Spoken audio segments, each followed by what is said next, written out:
Seja muito bem-vindo a mais um episódio do Pod Doutor, o seu podcast em saúde. Procurando energia para o seu dia a dia, a Puxa Puxa é a sua maior aliado nos seus treinos e aumento da sua performance. Ganhe energia com os diversos doces da marca. Rapadura, pé de moleque, açúcar mascavo e o novo produto, que é o melado de cana em sachê. Acesse agora mesmo www.docespuxapuxa.com.br ou escaneie o QR Code.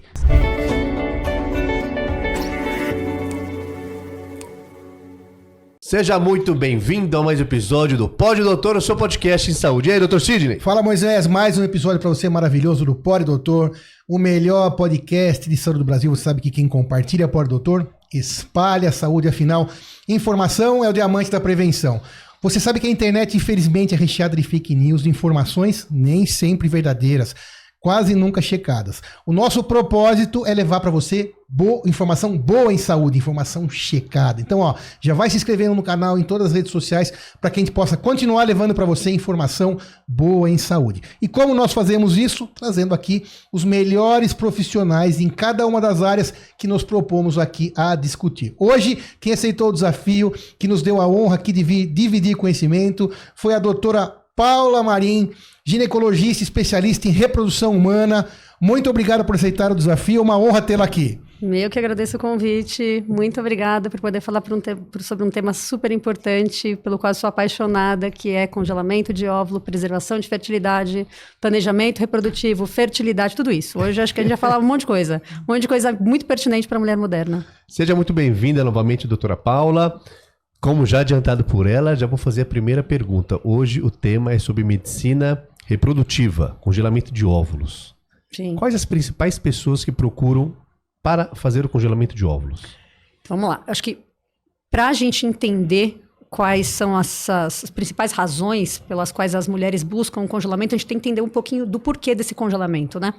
Então, e para entender o porquê, o congelamento de óvulos, ele orbita ao redor do tema reserva ovariana. Então, é fundamental que a gente entenda sobre reserva ovariana para entender o porquê do congelamento de óvulos. Então, primeiro que a gente tem que entender, mulher é diferente de homem do ponto de vista reprodutivo. Homem produz novos espermatozoides continuamente. Então, o ciclo aí dos seus espermatozoides, 70 dias. 70 dias para produzir e ejacular. Fantástico. A gente não. A gente nasce com um estoque de óvulos que vai sendo usado ao longo da vida até o esgotamento. Esgotou, acabou. Não é só uma questão de quantidade, mas também uma questão de qualidade. Então, a gente tem ali os nossos óvulos funcionando muito bem até o tal dos 35 anos. A gente fala muito dos 35, Sim. né? Aquele marco. Engravida até os 35, congela até os 35. Mas que raio que é esses 35 anos? A partir dos 35 anos, os óvulos começam a perder qualidade. Eles envelhecem com a gente. E perder qualidade de óvulos significa formar embrião cromossomicamente, geneticamente alterado. Um reflexo disso é um declínio da fertilidade. Então, a partir dos 35 anos, a gente começa, sim, a ter um declínio da fertilidade. Uma mulher acima de 45 anos vai ter mais de 90% de todos os embriões dela sendo formados anormais, cromossomicamente anormais. 90%? Mais de 90%. Mais de 90%. É. A partir de 45 anos. Então, ela ainda pode engravidar... Pode engravidar fisiologicamente. Se eu vou falar bobagem, você me corrige, tá? Você que manda aqui, hein? Que eu já tô velho e já tô... Não seja modesto. Então, mas a partir dos 45, então 90% das gravidezes serão anormais. Não das gravidezes, dos embriões formados. O que a gente tem que entender é o seguinte, e essa é uma dúvida muito comum. Quando eu apresento esses dados ali, os dados de trabalhos para as minhas pacientes, para que elas entendam isso da reserva ovariana, elas se chocam com aquele fato que eu mostro de que a partir dos 35 anos a gente começa a ter uma ascensão cada vez maior de embriões alterados. Mas o que a gente tem que entender é o seguinte, não é que esses embriões alterados, daí são estudos que foram feitos em pacientes que fizeram fertilização in vitro, ou seja, que tiveram aqueles embriões formados e analisados. A maior parte desses embriões não vão dar em embriões alterados, em uma gestação que não foi para frente. Na verdade, é aquela paciente de 40 anos que tenta engravidar, fala, todo mês eu tenho relação sexual no período fértil, a gravidez não acontece, o que está rolando, o que está acontecendo, o que está acontecendo de errado comigo? Não, biologicamente, na verdade, esse que é o esperado. Todo mês você forma embriões cromossomicamente anormais e a gravidez não acontece, forma aquele embriãozinho inicial e o próprio corpo exatamente, degenera, então exatamente. mas não é um abortamento, na verdade, né?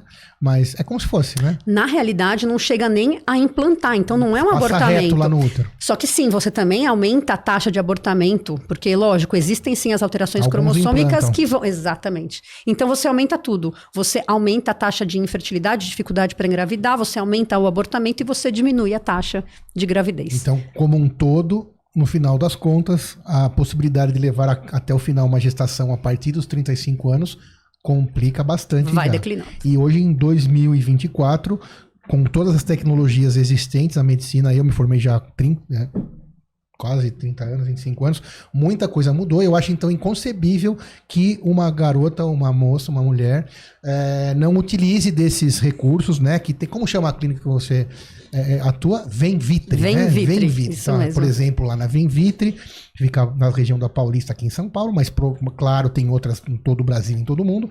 Eu acho inadmissível que em 2024 uma garota, uma moça não pense nisso, porque o mundo mudou, né, Paula? Hoje, por exemplo, as mulheres preferem se formar primeiro, ter uma carreira, e tá tudo certo, porque quem escolhe é você, né? Quem que também quiser ter filho antes, ok. Mas se você tem que pensar, então, não é mito que até os 35 anos é um marco. Ideal é que se congele até os 35. Como é que é isso? E fala dos números, dos riscos, assim. Então, o que é importante a gente entender? O congelamento de óvulos, ele serve para que justamente a gente possa congelar a qualidade desses óvulos agora. Então, a ideia é eu congelar enquanto eles ainda têm qualidade, para que eu possa usá-los lá na frente, quando eu tiver óvulo sem qualidade, eu não mais os tiver, então, com os meus 45, 50 anos talvez, quando eu não mais tiver óvulos, para eu engravidar com as chances de gravidez de hoje, com a chance de gravidez dos meus 30 e tantos, do momento em que eu congelei. Porque a qualidade do óvulo, ela é muito importante, mesmo que o corpo, o útero, já tenha 45 anos, 46, não tem problema. Não tem problema. Porque o óvulo, estando extremamente saudável, ele vai gerar um embrião saudável e provavelmente, com grande chance, uma gravidez que vai até o final de maneira saudável. É isso? Perfeito, Sidney. Independente do quadro de saúde global da mulher? Então, esse é um ponto importante. Esse é um ponto para o qual a gente tem que se atentar. Exato. Uma mulher de 50 anos, ela pode engravidar? Pode, com certeza pode, mas qual que é o problema? A gente tem que ficar muito atento às condições de saúde, às doenças associadas. Então, se é uma mulher hipertensa, diabética, ela tem que estar compensada, né? Porque o risco de uma gravidez aos 50 anos, a gravidez por si só aos 50 anos já vai ser de alto risco. E ainda se você tem outras doenças associadas, mais alto risco ainda é essa gravidez. Mas sim, a mulher é possível, é factível, ela engravida. Porque o que importa realmente é a qualidade desse óvulo. Então ela engravida, só que uma gravidez um pouco mais de alto risco. Tem alguma idade do ápice da qualidade do óvulo da mulher? Para congelar, né?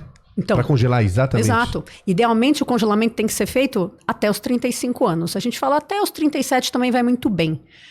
A partir de então, você começa a ter uma taxa pior de resultado desse congelamento. A qualidade é a mesma desde os 18 anos até os 30 anos? Mas eu entendi sua pergunta, mas sabe por que ela não faz sentido? Porque aos 22, 23, 24, ela engravida normalmente. Não é isso? Pra que ela vai congelar? Isso é muito importante. Entendeu? Porque assim, é sempre aquela pergunta que vem também, é paciente perguntando, putz, eu tenho agora 25 anos, eu quero congelar então agora. Mas calma aí, o que você sabe? Ainda. Exato. O que a gente sabe com 25 anos? Você acha que eu sei que eu não vou ter filhos, que eu você pensa não sabe que você nada. Sabe. A gente é exato. A vida é muito dinâmica. Você entendeu isso? Perfeito. Não faz sentido. Não faz sentido. Se for para congelar, me corrija também, é mais ou menos perto dos 35, um pouquinho antes talvez, que você fala, ó, tô aqui nos 33, 32, começou 34, percebi que eu tô aqui numa carreira pública, numa carreira privada, tô sendo aqui cogitada para virar CEO, diretora, vou ter que abrir mão esse tempo, aí acho que é hora de começar a pensar. Tô sem marido, tô sem namorado. Tô sem namorado. Você falou uma coisa tão importante agora, a gente fala muito, né, de carreira em relação ao congelamento. Fala, não, porque é isso, a mulher independente. Realmente, você vê que a mulher começou a postergar muito mais a maternidade por causa da inserção dela no mercado de trabalho. Só que vem as consequências também, relacionamento. Isso, mas exato. E aí o que aconteceu? Exato, ela começou a postergar e lógico, ela quer então hoje em dia postergar porque filho é visto como um obstáculo para que ela consiga atingir essas posições no trabalho. Ela quer estudar, ela quer carreira, ok. Só que existe esse outro ponto. E os trabalhos, tem vários estudos também americanos mostrando que a principal razão, e a gente cai na sua pergunta anterior, a principal razão pela qual a mulher congela hoje em dia não é carreira. Olha. É falta de parceiro. Ela não encontra. Tá Ô, muito Amarada. difícil. Ô. Tá difícil. Vamos chamar os meninos então, Moisés. Faça alguma coisa. Ó, você Né? aí com a sua Cadê? visão empreendedora. Olha aí, ó. Mas isso Vai sempre- pensar alguma coisa aí, ó. Ah, entendi. Não, mas isso aí é como o que já teve aqui, que é o que escreveu o livro... O Hit, Conselheiro Amoroso. Conselheiro Amoroso. Não, ele é maravilhoso. É, igualzinho o filme. É. Ele verdadeiro, na versão brasileira. Exige isso? Existe. Eduardo Nunes. Isso. Beijo pra você. Procura depois lá no Instagram. Vou, com certeza. Ele, apesar que, pera um pouco, ele dá aula pra mulheres, né? Tem bastante mulher que fica brava, fala, não, mas isso é um absurdo falar isso. Não, mas ele já juntou muitos casais, porque ele dá essas dicas de relacionamento. Eu achei que faz todo sentido, e é isso, ele junta... faz mulheres acharem os pares adequados. Aí, ó. Poderia ser o contrário também, estaria ajudando de qualquer jeito. Mas ele é super famoso, já foi em vários programas de TV. Pra que congelar, né? Veio aqui no melhor podcast. Procura Eduardo Nunes também. E congela Pô, também. Ah, mas eu imaginava que a carreira profissional, a carreira acadêmica fosse o principal. Mas pode também ter outros motivos. Algum tipo de doença, algum tipo de tratamento de saúde... Aí a gente global. pode dividir o congelamento de óvulos em duas principais indicações. Então, a gente estava falando até agora do congelamento de óvulo social, que é justamente esse em que a mulher congela porque ela não acha que esse é o momento oportuno na vida dela para engravidar. Congelamento Questões pessoais. social. Então, que a gente chama... Ficou um pouco feio chamar de social, a gente chama hoje em dia de eletivo, planejado, que é esse? É paciente que geralmente é a mulher, é carreira, é não achar parceiro, ou quer viver independente, quer curtir a independência financeira, ser livre, solta. Traduzindo, é quando não tem doença. Não tem doença. Esse é o social. Exato. E aí a gente tem o da urgência ou com indicação médica. Inclusive, o congelamento de óvulos surgiu em 2012, finalzinho de 2013, na realidade, ele foi... ele tirou, taxado, ele antes não era considerado uma técnica... possível, né? Uma técnica que poderia ser aplicada na prática clínica. Final de 2012 para 2013, ele tirou o rótulo de experimental pela Sociedade Americana de Reprodução Humana e a gente começou a usar para os casos oncológicos. Então, paciente que vai fazer tratamento oncológico, essas mulheres que vão fazer quimioterapia ou radioterapia na pelve, esses são tratamentos que depletam de forma abrupta a reserva ovariana. E definitivo. Exato. Então, uma vez fazendo esses tratamentos, você tem uma diminuição abrupta da reserva ovariana e essa mulher, ou ela menopausa depois do tratamento, ou ela antecipa a menopausa. A gente fala antecipa em 5, 10, 15 anos. Então, é de forma urgente indicado que essa mulher congele os óvulos dela, dependendo da idade. Se ela tiver ainda desejo reprodutivo, né, e estiver ainda dentro ali até os seus 40 anos. Ela deve congelar os seus óvulos se ela quiser. Ela tem uma janela muito curta de oportunidade para que ela comece esse tratamento, né? Uma vez que o tratamento dura aí uns 12, 13 dias, e ela deve logo começar a quimioterapia. Então, essa paciente, ela tem que fazer esse tratamento rapidamente para que ela possa começar a quimioterapia. Então, são os principais grupos aí de congelamento de óvulos, o social e o por indicação médica. E o congelamento, vocês fazem lá na Venvitre? Sim. E o armazenamento também? Desculpa as perguntas. Fica no laboratório simples, de reprodução né? assistida. Lá, então tudo se faz direto na Venvitre, não precisa... Isso, tudo busca lá. Não, busca tudo na clínica. A gente tem sempre o tratamento, então a gente, falando um pouquinho ali sobre o tratamento, né, no que ele consiste. A primeira etapa do tratamento é uma estimulação ovariana. Então, o que a gente faz é estimular as ondas de folículos naqueles ovários. Então, são administradas medicações, a paciente mesmo que administra em casa por via subcutânea, aquela agulhinha de insulina, agulhinha fina que ela vai administrar na barriga ali no subcutâneo, ela vai aplicar todo dia uma injeção, associamos também medicações por via oral, e essa medicação vai fazer com que os folículos cresçam. Administramos por mais ou menos 10, 11 dias, e ao longo desse período ela vai na clínica 2 ou 3 vezes para que a gente possa monitorar por meio de ultrassom o crescimento dos folículos. Depois de mais ou menos uns 10, 11 dias, a gente faz ultrassom e fala, bom, folículos cresceram, agora é o momento da aspiração folicular. Procedimento feito sob anestesia, sedação, que a gente fala, aquela mesma anestesia de endoscopia, de colonoscopia, que é só a sedação leve, né, venosa, que não tem intubação. É um procedimento rápido, 10 minutinhos de procedimento. Entre chegar e ir embora do laboratório, dali umas 2 horas e meia. É bem rápido. A gente faz a coleta desses óvulos por via vaginal. Esses óvulos são retirados, o embriologista checa no microscópio e congela poucas horas depois. É isso, o tratamento todo do começo ao fim, 13 dias, de 12 a 14 dias. E aí, quantos óvulos são congelados daquela paciente, irmão? Totalmente depende da reserva daquela mulher, né? Então, o que a gente tem que imaginar? Mulheres mais jovens, obviamente, ainda têm mais óvulos nos seus ovários, ela vai conseguir um número maior de óvulos em um ciclo. Então, ela vai conseguir, provavelmente, em um ciclo, congelar um número teoricamente bom, suficiente de óvulos. Conforme a mulher envelhece, ela tem ali a diminuição da reserva e ela vai ter um número cada vez menor de óvulos congelados, que a gente vai conseguir obter na estimulação ovariana. Então, geralmente aquela mulher acima dos 35 anos, ela vai precisar de ali uns 2 ciclos pelo menos para que ela tenha um número legal. E feito esse congelamento, vai ser feito o armazenamento adequado desse óvulo, etc. E quanto tempo esse óvulo congelado, é congelado que eu posso falar? É isso mesmo. Esse óvulo congelado é viável para quando ela falar, não, agora eu quero desenvolver então uma gestação. Quanto tempo? 10 anos, 5 anos? Como seria isso? E até qual a idade máxima também, né? Porque teve, por exemplo, o caso que é público da Cláudia Raia, não sei se foi desta forma. Ela disse que foi natural. Então, com 51, né? Mas é impossível, né? Mas...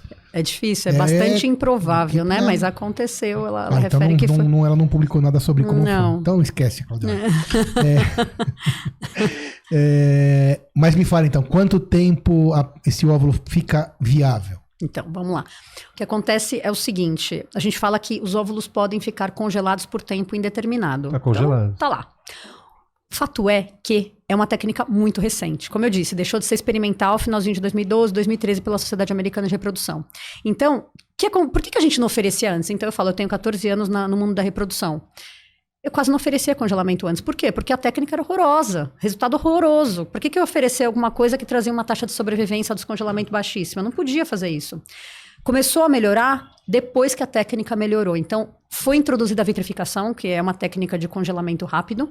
E isso fez com que a técnica do congelamento pudesse trazer melhores resultados. Lógico, aí teve a curva de aprendizado dos embriologistas e tudo mais. Então, a gente começou a fazer mais congelamento há uns 5 a 8 anos. Então, pensa, a gente tem ali essas mulheres que começaram a fazer começou a aumentar mais mesmo, de verdade, depois da pandemia, que começou a ser muito mais procurado. Então, veja, pouquíssimo tempo. O que a gente tem até agora... Por que depois da pandemia? Qual a lógica? A gente tem algumas hipóteses para que isso tenha acontecido. As mulheres ficaram dentro de casa, dificuldade de encontrar parceiro.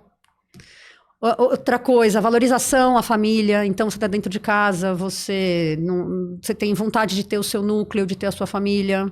Então, alguns fatores podem ter ali levado a essa maior busca. E também maior acesso à informação. Você está ali buscando mais informação, a coisa está chegando a você, né? Está assistindo mais o Pode Doutor, ouvindo a doutora Paula Marim, procurando o melhor Por que possível, não? claro. Exato. E isso fez com que, então, a gente começasse a ter o maior número de óvulos congelados a partir dessas datas. Tudo muito recente. Então, com certeza, hoje em dia a gente tem bebê nascido de óvulos congelados há mais de 10 anos, há quase 15 anos. Eu acho que a gente vai bater recorde atrás de recorde conforme os anos forem passando. Porque essas mulheres agora, a gente agora tem um número maior, a gente agora tem um número cada vez mais robusto de óvulos congelados, que vão ser buscados pelas mulheres com idade cada vez mais avançada. E aí sim a gente vai ter mais resultados para falar, além do prazo indeterminado, né? Que a gente fala hoje em dia. Mas por enquanto a gente poderia dizer prazo indeterminado. 10, 15. A gente... Sim.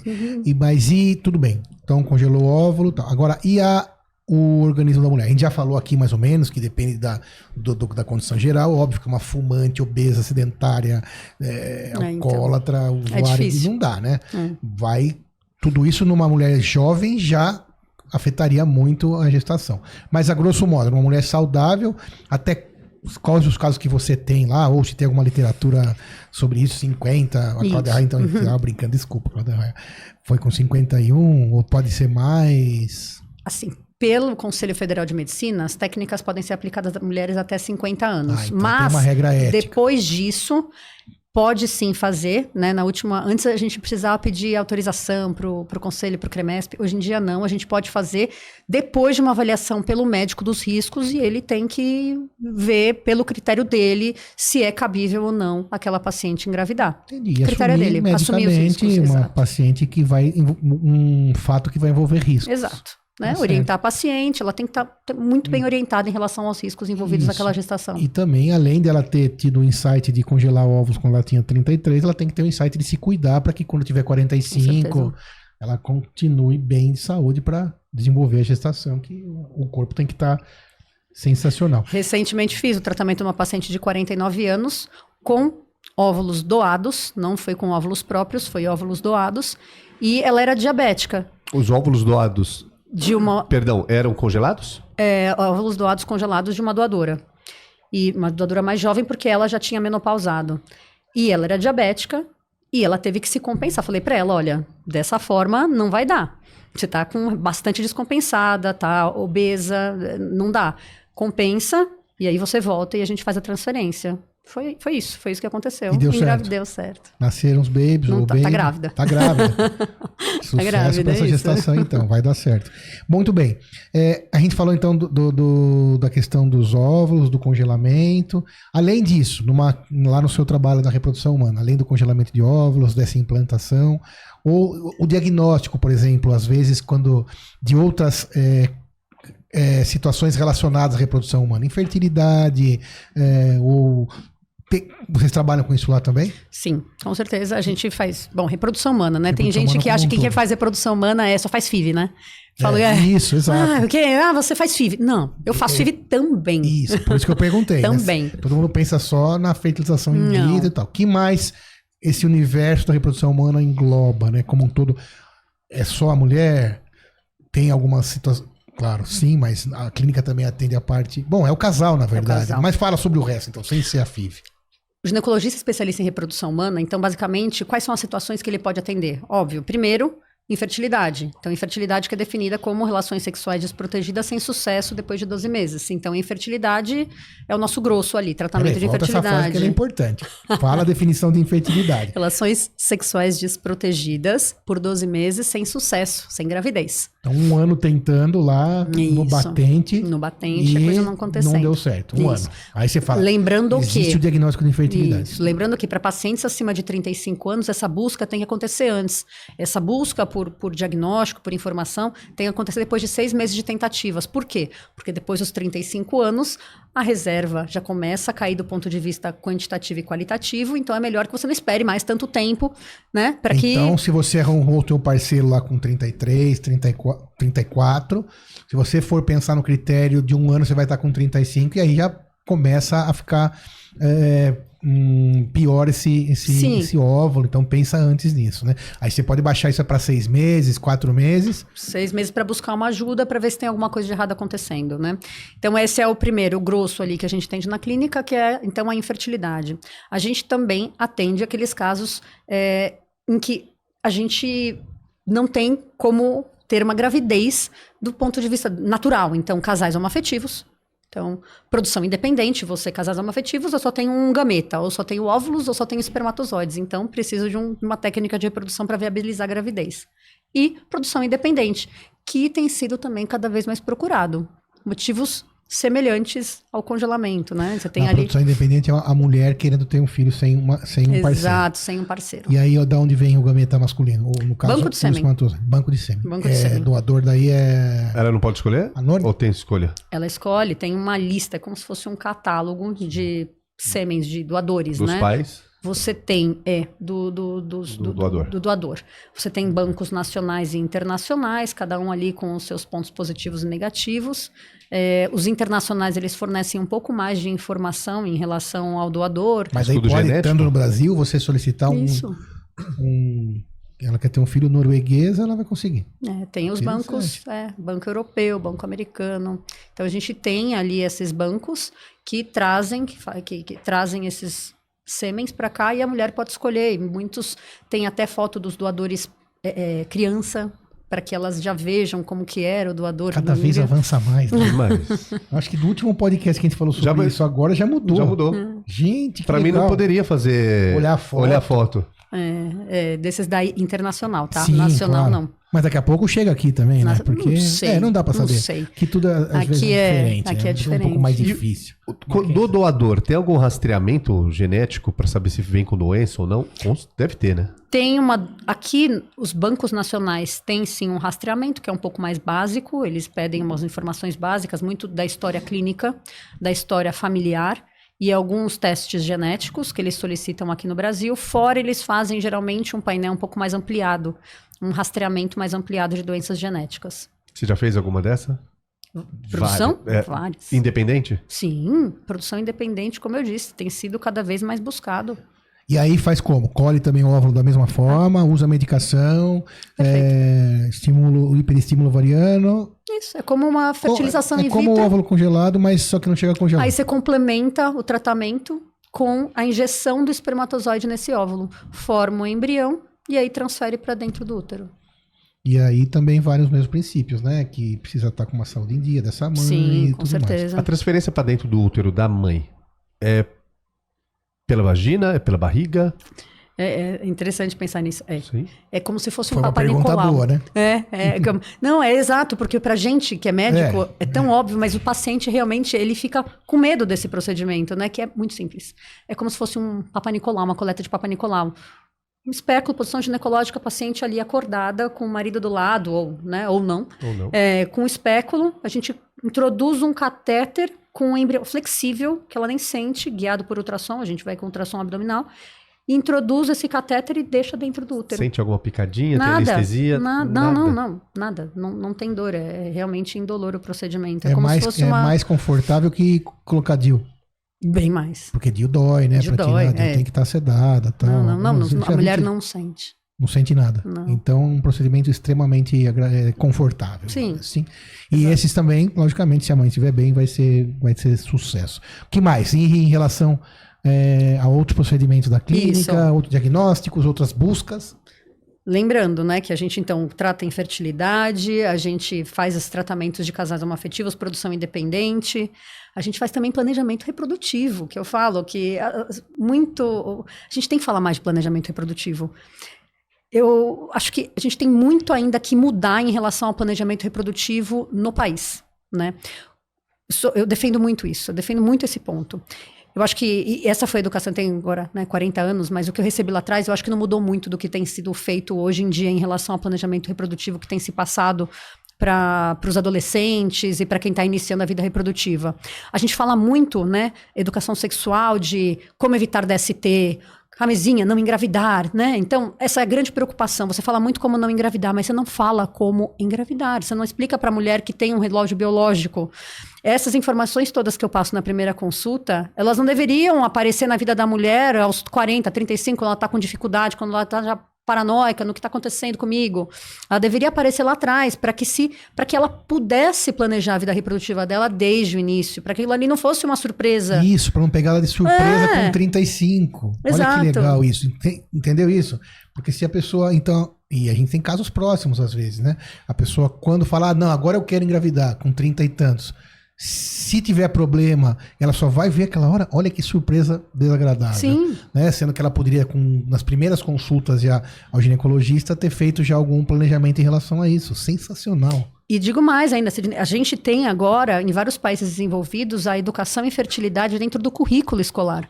Então, você tem essa explicação de reserva ovariana sendo inserida no currículo, que é fundamental. A mulher, ela tem que saber como seu corpo funciona, ela tem que saber, e não só a mulher, eu falo os homens também, porque eles têm que ter empatia pela causa, eles têm que saber como a coisa funciona, né? Então, aquilo ali deveria ter uma aulinha sobre reserva ovariana lá atrás, deveria ter uma aulinha ali para as mulheres, para as meninas de colegial ali, como é que o corpo dela funciona. Reserva ovariana. Meninos, afinal, quem engravida é o casal. Exato. Pode ser homoafetivo ou casal, mas sem dúvida, isso tem zero mesmo, né? Por isso que chega, quando acontece, vira essa bagunça, essa tormenta, né? Porque são informações novas. Então, a questão, por exemplo, da reserva ovariana, eu duvido que quem está ouvindo todos saibam. A mulher já nasce com um número X de óvulos. E é assim, a natureza é essa, né? Então todo mundo, às vezes, sabe não que o homem pode ter filhos até mais idade, mas isso não está claro. Não está claro. E principalmente não está claro a importância prática disso, né? Que reflete justamente no planejamento e é extremamente importante, já que a maioria das pessoas vão querer formar famílias e assim por diante. Então, para não ser pego de calça curta, fundamental ouvir a doutora Paula Marim para entender melhor. Eu adoro falar sobre isso porque eu acho que realmente isso pode mudar a vida. Não, Isso muda o curso da vida. Com certeza.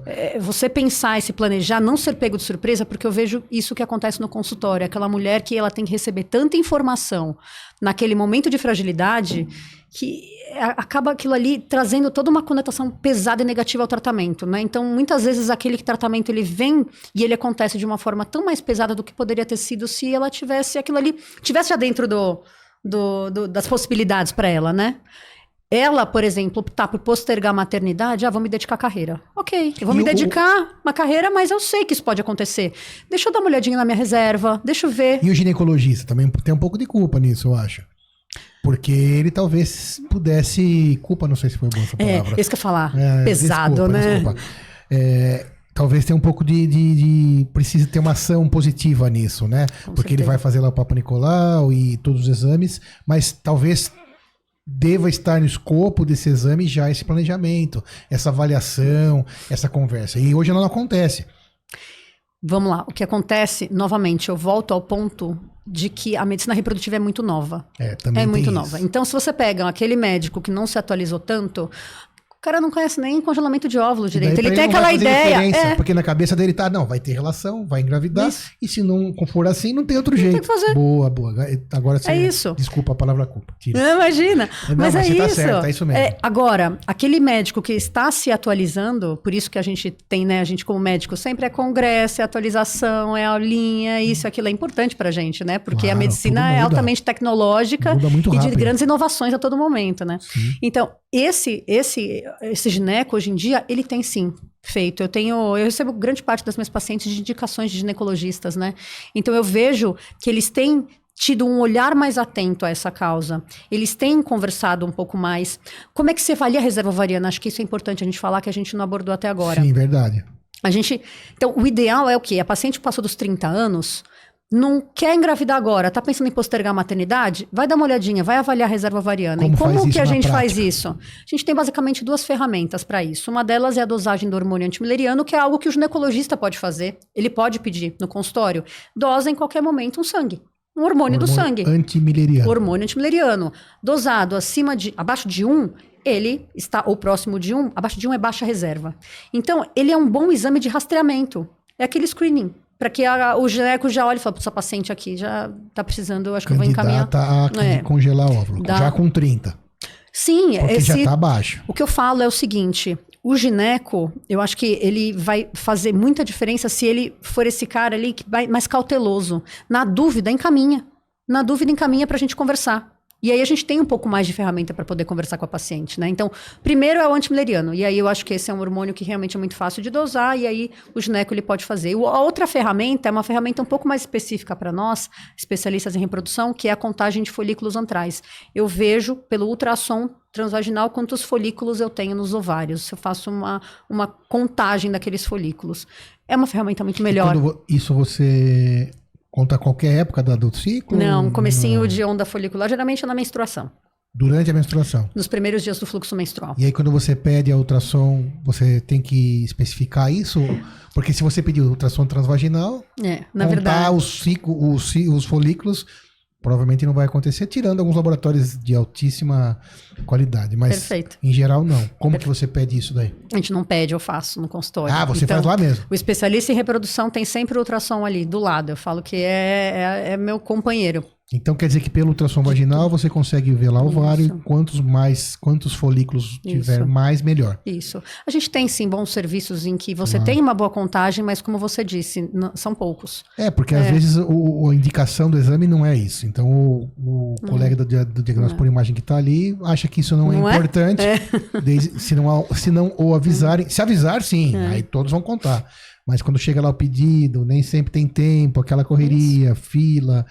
Então, perfeito. Acho que tem que...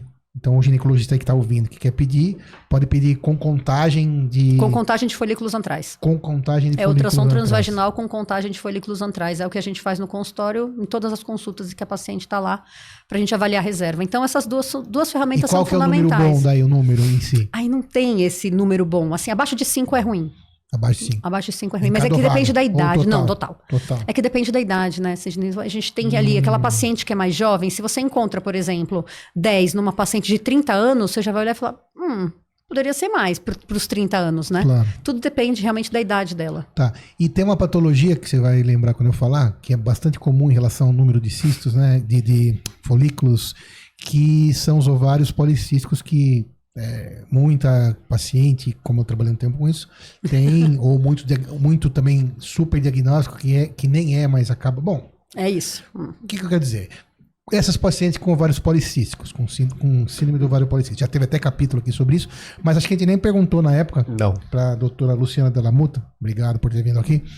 Não conheço ela. Conhece? Super. Legal. Estamos juntas no HC de quarta-feira. Não acredito, que joia. Aqui mandamos um abraço. O capítulo dela foi sobre SOP. Mas acho que nós não perguntamos sobre isso, sobre essa reserva ovariana na síndrome do ovário policístico, que tem uma prevalência razoável, né? Como que é? Reserva super abundante, né? Abundante. Você faz uma contagem de folículos e você vê um número... Isso é bom para isso. Bom para isso. Nessa Por outro questão, lado, sim. tem uma dificuldade em engravidar. Pode vir acompanhada de uma dificuldade em engravidar por anovulação, por não conseguir ovular. Então ela tem uma reserva boa, mas não Isso, ovula. exato. Então, no fiel da balança, mas para coletar, Uma belezinha. top. Não Uma precisa nem belezinha. fazer, não precisa nem de injeçãozinha e É bem assim. mas é. Mas é é uma beleza. Essas pacientes correm o risco do hiperestímulo ovariano, síndrome do hiperestímulo ovariano. Essas pacientes, elas demandam um protocolo muito bem estabelecido para o congelamento de óvulos, de estimulação ovariana. Se você erra a mão, essa paciente faz um hiperestímulo, e fica extremamente sintomática. Então, ela tem ali muito inchaço, uma retenção hídrica absurda, pode ter retenção hídrica pelve, tórax, pode ser grave, pode ter derrame pleural, pode ter... Caramba. Então, você tem que fazer o protocolo correto. Hoje em dia, a gente quase não vê casos graves de hiperestímulo, porque a gente tem esses protocolos, antes a gente não tinha, hoje a gente tem protocolos, medicações direcionadas para esse público, mas se você não toma cuidado, você realmente cai nesse hiperestímulo, que era uma das maiores complicações, e hoje em dia quase não tem. Então, para ver se eu entendi, então as mulheres que têm síndrome de ovários policísticos, bem diagnosticados, logicamente, elas também podem congelar óvulos, a reserva é boa, os óvulos não estão doentes, tudo legal. Só tomar esse cuidado com o protocolo, porque tem esse risco de estimular demais e aí causar tudo isso que a Paula falou. Isso. E aí não é bom, até chega a ser grave. Mas Sim. hoje os protocolos são bem estabelecidos e consegue correr de maneira saudável e vai congelar da mesma forma. Você me lembrou agora de falar uma coisa importante também para quem está ouvindo a gente, que é em relação aos efeitos colaterais, aos riscos do tratamento, né? Porque muito se tem na cabeça de que esses tratamentos de reprodução são tratamentos bicho de 7 cabeças, né? Aquela coisa, nossa, vai ser horrível, uma coisa altamente tecnológica, invasiva, estimulação, hormônio, nossa, que horror. E não é bem assim. Lógico, você tem ali um aumento abrupto, né, de hormônios, você tem ali sintomas que podem acontecer, mas, novamente, por um período curto. São mais ou menos, tanto para fertilização in vitro quanto para o congelamento de óvulos, né, que a parte inicial é a mesma da estimulação ovariana, são mais ou menos 12 a 13 dias essa primeira etapa do tratamento. Então, você tem o que de principais efeitos colaterais ali? Retenção hídrica, muita distensão, é aquela paciente, uma TPM exacerbada que eu falo, né? Você fica ali inchadona, sentindo, ganha peso, né? Nossa, vou engordar? Depende, se você considerar ganhar peso e engordar, sim, né? Mas é retenção hídrica, logo você volta. Geralmente o quê? Uma semaninha você já retoma o seu peso, uma semaninha, 2 semaninhas para retomar e desinchar toda aquela retenção hídrica. Outra coisa que pode acontecer, irritabilidade. Fica mais, porque os hormônios sobem, você fica mais irritada. Mais? Pode ficar...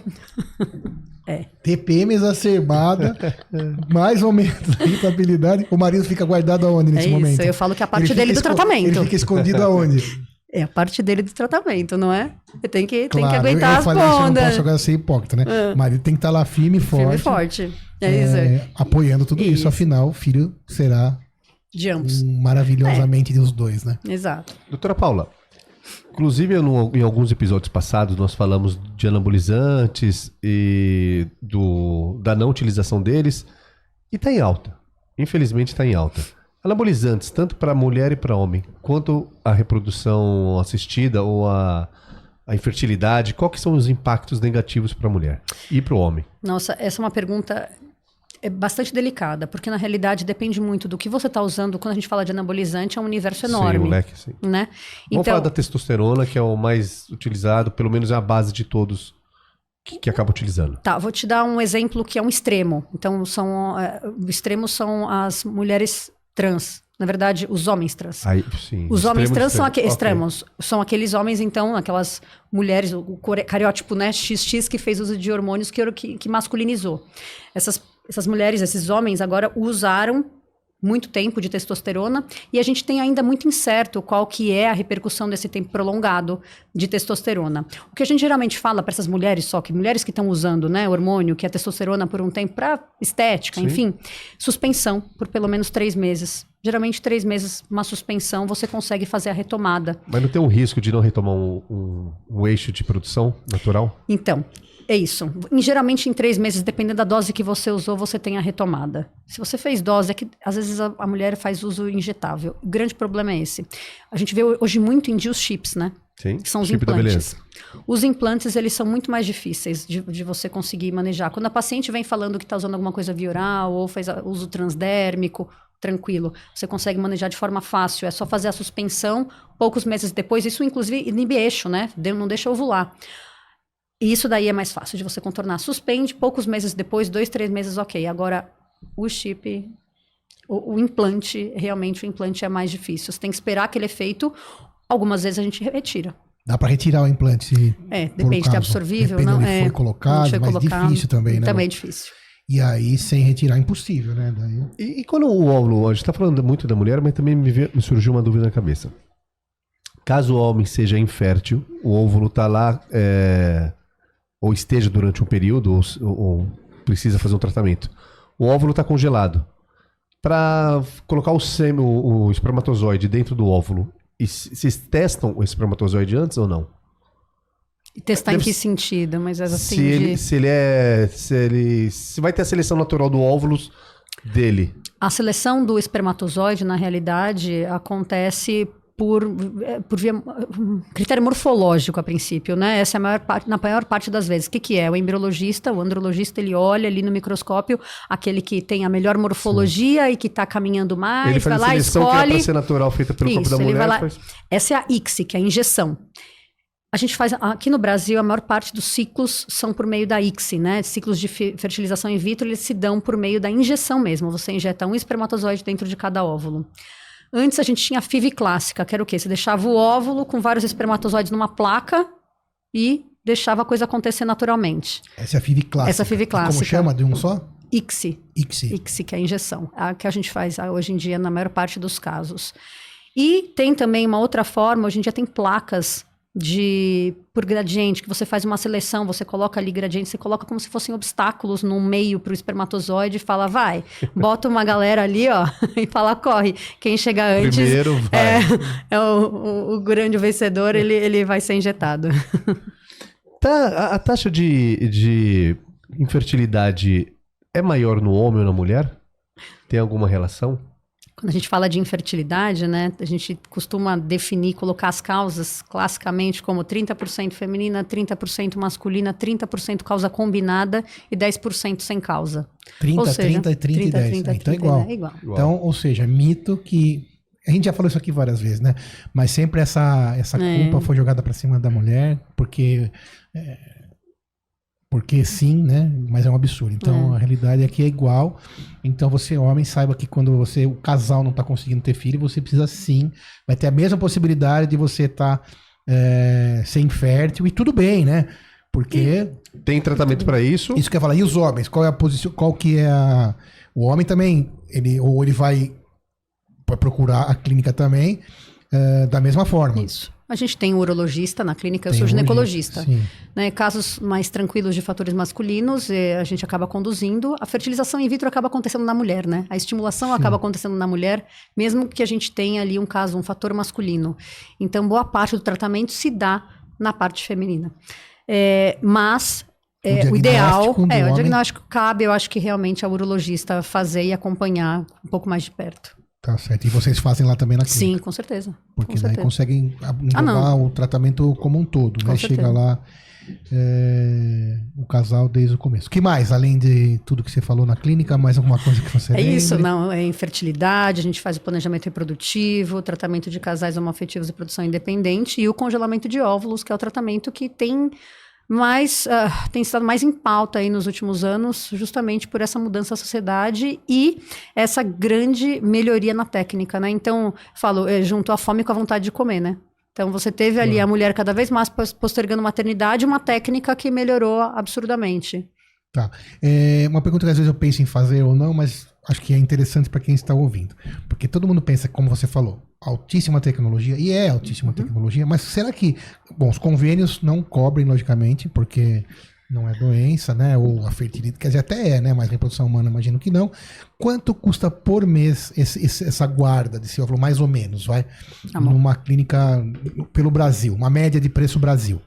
A gente tem que falar antes... qual é o valor de um congelamento, porque a gente pode classificar os gastos ali desse não, eu quis falar da manutenção, tá. Só para não assustar. Então tá bom. Se você puder falar tudo bem. Não, tudo bem. Eu te dei um... Ele foi legal, ele foi gentil comigo, joguei né? a isca. Foi. E ela pegou total. Eu tô mal, então, porque se você percebeu que eu fiz isso, acabou pra mim. Não, tô brincando. Você fala à vontade, né? Mas acho que é legal, porque... Tem pelo menos uma noção na média. Exatamente, senão a gente fica... Quem tá ouvindo fala, não, isso não é pra mim. Já isso. Desliga. Hoje aqui, né, assim, São E Paulo... Brasil, vai. A gente pode falar que um ciclo de congelamento de óvulos está algo em torno de 20, 25 mil reais, né? Incluindo tudo. Incluindo tudo o quê, Paula?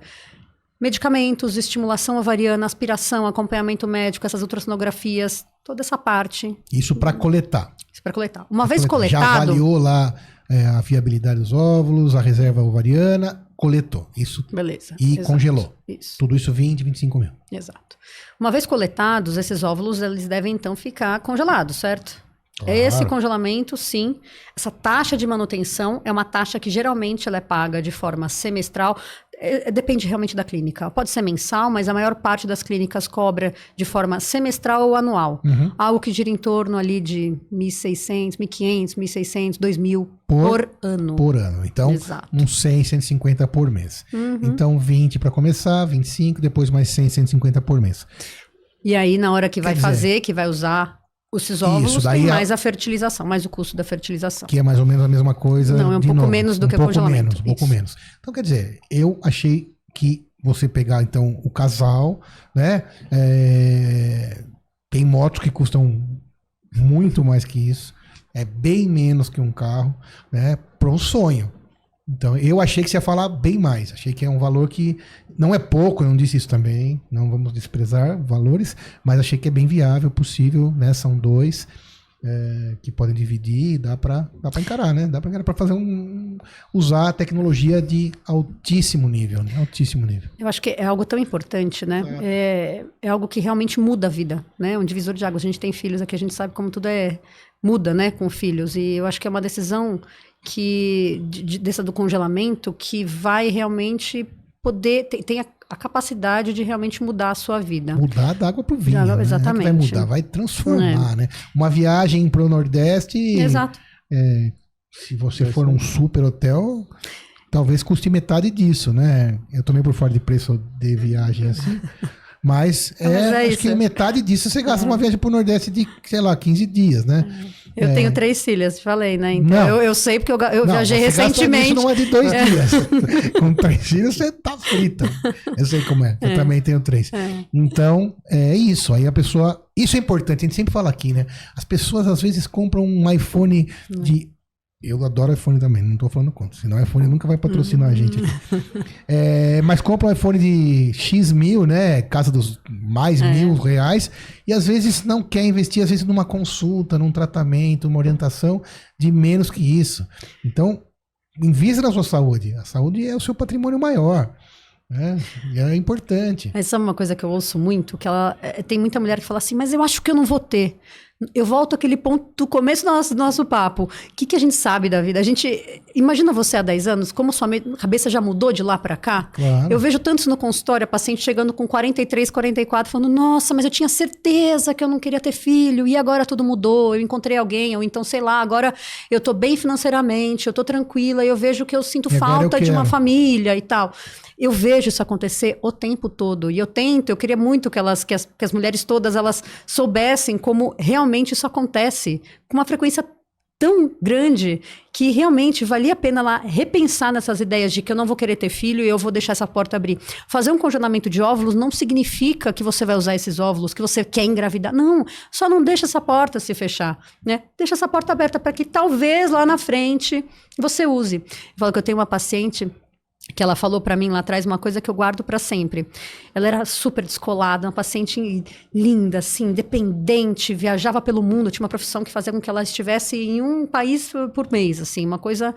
38, já foi me procurar um pouco mais tarde. E ela chegou lá querendo congelar, tinha um intervalo desse tamanho pra gente conseguir fazer o tratamento, porque ela já tinha que ir pra outro país e tal. E ela chegou e falou assim, não, vou fazer esse negócio aí, sei lá, porque me disseram que eu tenho que fazer. Eu falei, não é porque me disseram, calma aí, de alguma forma agora você tá vendo que isso talvez seja importante pra você. Não sei. Eu tenho certeza que eu não quero ter filho, mas eu tenho certeza agora. A Maria de agora tem certeza, mas eu não sei a Maria do futuro. Então eu vou dar esse presente da Maria do futuro. Eu vou dar um presente pra Maria do futuro. Se ela não quiser usar, ela joga fora. Eu vou dar esse presente pra ela, porque a de agora realmente não faz a menor questão. É isso. Que demais. Isso. Não é? Ela teve uma clareza, né? Nossa, a Maria do presente falou com a Maria do futuro. Exato. Demais, adorei isso, achei muito legal. Muito bom, muito bem. Gostou? Demais. Aprendeu muito? Obrigado. Legal. Mensagem final, Paula Marim, para quem nos ouviu, sobre o seu trabalho maravilhoso, sobre sua clínica, deixa um recado final aí pra gente. Primeiro, eu gostaria de agradecer a oportunidade de falar sobre esses temas todos. Eu realmente gosto demais e eu levanto a bandeira novamente da educação em fertilidade. Eu quero que cada vez mais a gente consiga disseminar esses conhecimentos todos de reprodução, de reserva ovariana, de planejamento reprodutivo. Eu acho que a gente tem muito a ganhar ainda em relação a isso e eu espero poder ajudar mais e mais mulheres para terem esse conhecimento e para poder mudar a vida delas. Já ajudou muitas hoje.